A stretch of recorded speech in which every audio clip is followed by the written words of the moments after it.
I want to spend time now with team leadership. You've had an amazing career and opportunity to connect with a lot of different sports, a lot of different teams, personalities, new program with softball. Yeah. So now, what have you seen as the best practices for selecting team captains, and when?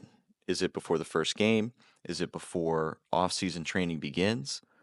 When do you feel, in your experience, is optimal? There's different leadership styles as we go through stuff. Whether you're leading by example, you're leading because you're vocal, whatever it may be. And I think if you're looking to find team captains or seek out team leaders, you should find people that display leadership different ways because you're going to have, a group of 20, 30 plus athletes that are not all going to identify with leadership the same way. Hmm. So if they can at least identify with someone else on the team, that becomes their lifeline to leadership or being part of the group. So I think for me personally, if I were to pick leaders or go about picking captains, I would want someone that does the work. They might be quiet, but they lead by example and they're doing everything correct and they're on top of stuff. The other leadership style that I would look for is someone that is vocal, Hmm. someone that can bring the group together, communicate, outline expectations, and really does the work that way. So those would be my two. And yeah, I think as far as just when to pick, I think after you complete your competitive season, there's always a break period. And I think that that's a really great time to evaluate because once you come back from break, it's almost like laying the foundation for the next season. Hmm. And so if you can find those leadership styles within your athletes during the off period and then set those people up to have a full year of leadership or a full 9 months, 8 months, whatever, before the season begins, then all of your other athletes are going to know who to go to when we find these moments that might be a little tough during competition. Yeah, yeah. Speaking with a lot of coaches at the college level, I like that perspective because now they get focus time. We can train. All right, here's our set amount of hours with NCAA, Hmm. and now we get some just personal time with coaches on learning about ourselves, Yeah. leadership styles, and finding one that can work not only for that individual but also for them to lead the team. Yeah. So that time to develop as a leader, that's a big plus. At high school, it's tough because usually other sports come into play. Yeah. So they're focused on football, but we still got spring or winter wrestling, something coming up where, maybe we're practicing, but our football players are off and focusing on football, which is Right. okay.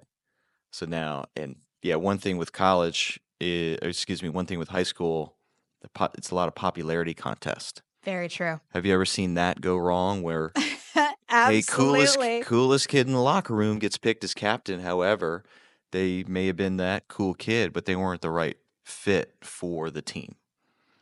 Yeah, I'm sure you've heard the quote like, what's always popular isn't always right and what's always right isn't always popular. I haven't heard of it. I like it. Oh, yeah. um And so that's sometimes what you fall into because everyone wants to be the cool kid and follow the cool kid, but if the cool kid has poor habits, that brings down your team.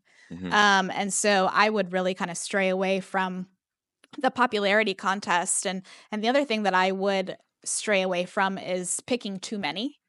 Oh yeah. Too many cooks in the kitchen really is not good. So I've seen these teams have 5 captains, and it's like, how are you guys all aligned? What's the message that we're sending? And so I would almost make that a smaller core group that your athletes can relate to in some way instead of hearing a ton of different messages. And then you've got sport coaches on top of that that are trying to lead, and so it's just a lot to align. Hmm. Yeah. Yeah. The interesting thing within high school level, what I like is one or two voices at the end of practice. So that way it's not six staff Yeah. members all saying things that sometimes are contradictory Mhm. or unfocused, like person one didn't, or person four didn't listen to person one and says something that just Right. blows it all up. Right, because 'cause they're thinking about what they wanna say. Exactly. So one or two voices, a coach gets the opportunity to lead, maybe looks around after practice, whether kids are cleaning up the field, and it's like, all right, give me 1 point. 1 point, and then you bring it all together for one message, and then ask a leader to find their voice. I love handing that off after huddles and practice. Just again, public speaking and knowing Mhm. who to listen to. Absolutely.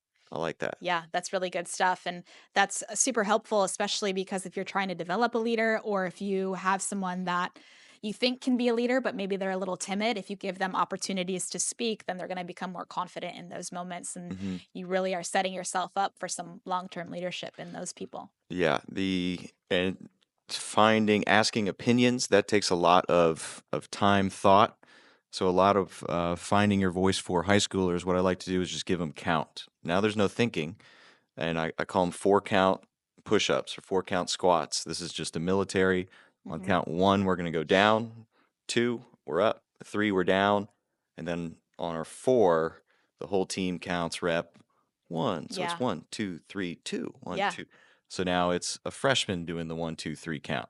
So now they're just practicing, squeaky voices for high school boys, Yeah. and they're getting the reps speaking before they have to actually like think about an original Yes. thought. It's a great opportunity for exposure.